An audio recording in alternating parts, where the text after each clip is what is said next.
A new poll has found that just more than half of parents with children under the age of 12 in the US plan to vaccinate their children against the coronavirus when a vaccine becomes available, suggesting great hesitancy as Pfizer seeks federal approval to administer its vaccine to children.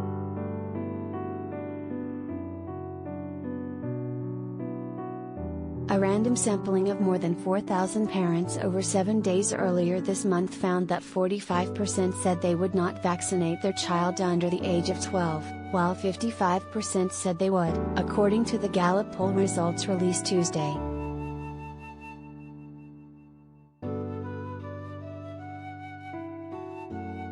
The poll's results were released the same day that Pfizer and BioNTech submitted their vaccine data to the Food and Drug Administration for review after determining that their vaccine is both safe and effective in children ages 5 to 11. Currently, COVID-19 vaccines are not authorized for children under 12 in the US.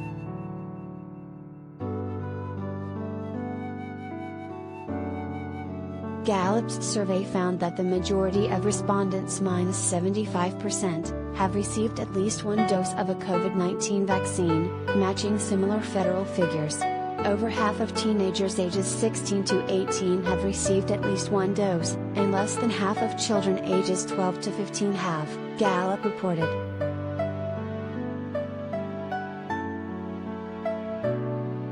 The survey data suggests that getting young children immunized may be a tougher challenge than getting parents and older children immunized, Gallup's report states.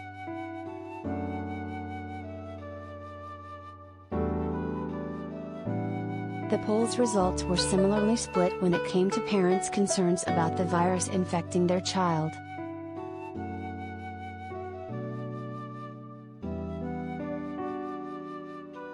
Just more than half of the surveyed parents with children under the age of 12 said they are either very or somewhat worried that their child would contract the virus, while 47% of them said they were either not too worried or not at all worried.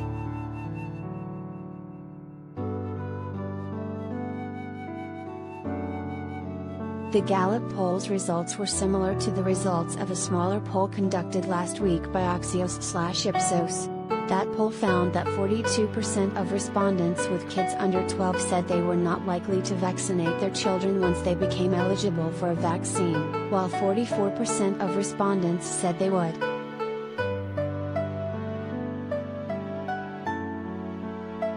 Rob DeJarnett, a father of 2 girls in North Carolina who was not part of either poll, told HuffPost he is less concerned about his daughters, ages 6 and 9, catching the virus since current data shows they're less likely to be symptomatic.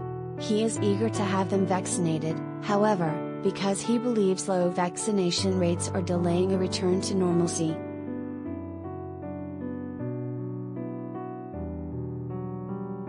It's been a year and a half since I had both kids in-person school, for 5 days straight. A year and a half, DeJarnett said, adding that when his daughters aren't in school, he or his wife has to miss work to watch them. The kids are not getting the social interaction that they desperately need.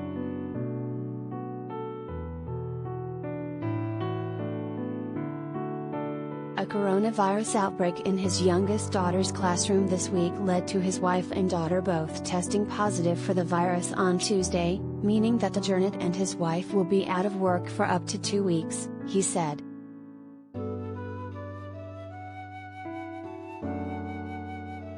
It's just like, when is this going to end? He said.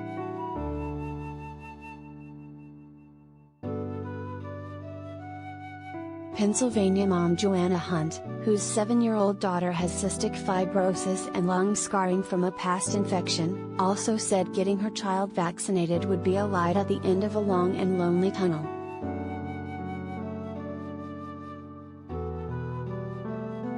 Anything that affects lungs could be a real problem for her, Hunt told HuffPost of the potential risks her daughter faces if she contracts the coronavirus.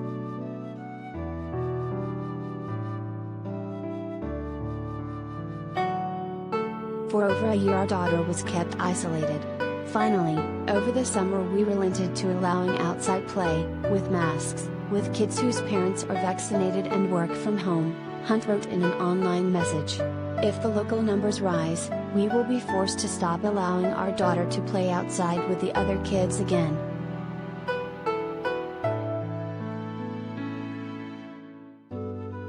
Asked about any fears or concerns she has about the vaccine, Hunt said she trusts the science and sees how it has greatly improved her daughter's life as she receives new and ongoing treatments for her cystic fibrosis.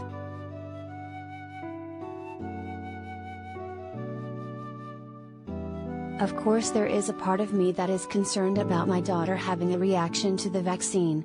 But she could have a reaction to any new thing, food, medicine, latex, who knows?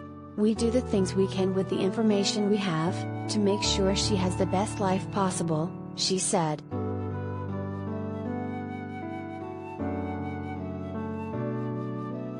New coronavirus cases among children have been at their highest levels in recent weeks, according to weekly case counts by the American Academy of Pediatrics and the Children's Hospital Association. Cases started to rise at the start of summer when the more contagious Delta virus variant began to emerge.